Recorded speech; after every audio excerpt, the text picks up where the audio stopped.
नमस्कार मित्रों, मैं हूं आपका अपना दोस्त एडवोकेट प्रदीप कुमार आपका अपने YouTube चैनल लो न्यूज पर हार्दिक स्वागत करता हूं। आशा करता हूं कि आप सब ठीक होंगे।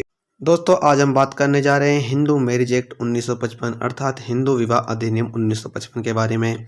हिंदू विवाह अधिनियम 1955 बनाने का मुख्य उद्देश्य यह था कि हिंदुओं में होने वाली शादी में जो कर्म कांड है उनको बताया जा सके कि कौन सी शादी किस प्रकार से वैध होगी और कौन सी शादी किस प्रकार से वैध नहीं है, अर्थात कौन सा विवाह शून्य है, कौन सा विवाह शून्य करणीय है जिसे आगे जाकर शून्य कराया जा सके, तथा हिंदुओं में होने शादी के बाद होने वाले तलाक के विषय में बताया गया, यानी विवाह विच्छेद के बारे में किस प्रकार से पति पत्नी अलग हो सकते हैं। तो दोस्तों, आज हम बात करेंगे तलाक के विषय में। अगर आप तलाक के विषय में अधिक जानना चाहते हैं तो हमारी वीडियो में बने रहें। हिंदू मैरिज एक्ट के अंदर तलाक को ही विवाह विच्छेद के नाम से जाना जाता है। आओ हम जानते हैं कि हिंदुओं में तलाक या विवाह विच्छेद कैसे होता है। हिंदू विवाह अधिनियम 1955 की धारा 13 के अंदर विवाह विच्छेद या तलाक के बारे में प्रावधान किया गया है। विवाह विच्छेद के लिए धारा 13 को दो भागों में बांटा गया है। पहला है 13A और दूसरा है 13B। आइए हम जानते हैं कि सेक्शन 13A क्या कहता है। इस अधिनियम की धारा 13A उन आधारों का वर्णन करती है जिनमें तलाक की मांग की जा सकती है।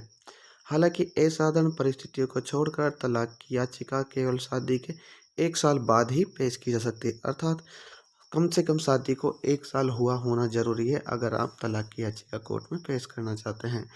तो पहला हमारा है व्यभिचार। व्यभिचार यदि दूसरे पक्ष ने विवाह के बाद किसी अन्य पुरुष या महिला के साथ स्वेच्छा से संभोग किया हो, अर्थात महिला या पुरुष में से पति पत्नी में से किसी ने भी शादी के बाद किसी अन्य व्यक्ति के साथ शारीरिक संबंध बनाए हो, तो ऐसी स्थिति में भी पार्टनर एक दूसरे से तलाक लेने के हकदार हो जाते हैं। दूसरा तलाक का आधार बनता है मानसिक विकार। यदि कोई पक्ष गलत तरीके से मानसिक विकार से ग्रस्त है या वे इस हद तक पागल है कि याचिकाकर्ता को प्रतिवादी के साथ रहने की उम्मीद करना उचित नहीं है, यानी कि कोई व्यक्ति मानसिक विकार से पागलपन से पीड़ित है तो उसका पार्टनर उससे तलाक ले सकता है। तीसरा बिंदु है हमारा कुष्ठ रोग। यदि कोई पक्ष कुष्ठ रोग से जैसे किसी लाइलाज बीमारी से पीड़ित है, अर्थात ऐसी बीमारी से पीड़ित है जिसका इलाज करवाना संभव नहीं है, तो यहाँ भी पार्टनर अपने पार्टनर से तलाक ले सकता है। चौथा है मृत्यु का अनुमान। यदि दूसरे पक्ष को 7 साल या उससे अधिक के समय से किसी ने जीवित रहने के बारे में नहीं सुना। दोस्तों, होता यह है कि कई बार पति पत्नी में से कोई व्यक्ति घर को छोड़कर चला जाता है जिसके बारे में हमें कोई सूचना नहीं होती, तो ऐसी स्थिति में हम कोर्ट के द्वारा उसकी सिविल मृत्यु घोषित करवाकर उससे हम एक पक्षीय तलाक प्राप्त कर सकते हैं। पांचवा कारण है हमारा रूपांतरण। यदि कोई पक्ष किसी दूसरे धर्म में परिवर्तित हो गया है और वह अब हिंदू नहीं रहा है, अर्थात हिंदू मैरिज एक्ट के अंदर ये बताया गया है कि कोई भी शादीशुदा व्यक्ति अगर अपना हिंदू धर्म त्याग कर किसी अन्य धर्म को ग्रहण कर लेता है तो उसका पार्टनर उससे तलाक लेने का हकदार हो जाता है। छठा आधार है क्रूरता। यदि दूसरे पक्ष ने याचिकाकर्ता पर क्रूरता की है, चाहे वह मानसिक हो या शारीरिक।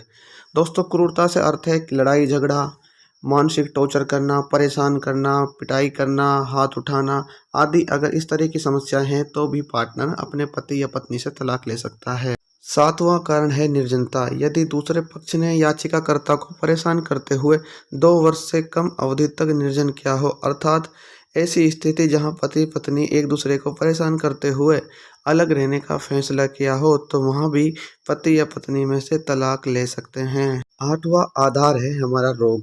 यदि कोई पक्ष संक्रामक रूप में किसी रोग से पीड़ित है, अर्थात ऐसे संक्रामक रोग से पीड़ित है जह रोग एक पति या पत्नी में से एक दूसरे को होने की संभावना होती है, जैसे एड्स, HIV रोग, तो इस प्रकार के रोग से अगर पति पत्नी में से कोई भी व्यक्ति पीड़ित है तो वह अपने पार्टनर से तलाक ले सकता है।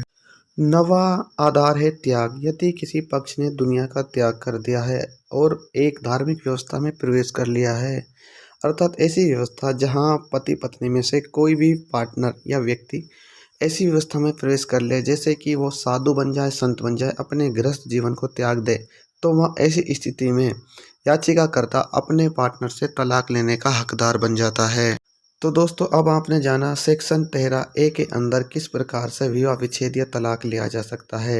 अब हम बात करेंगे हिंदू मैरिज एक्ट 1955 की धारा सेक्शन 13B की कि किस प्रकार से सेक्शन 13B के अंदर तलाक की याचिका दायर की जा सकती है।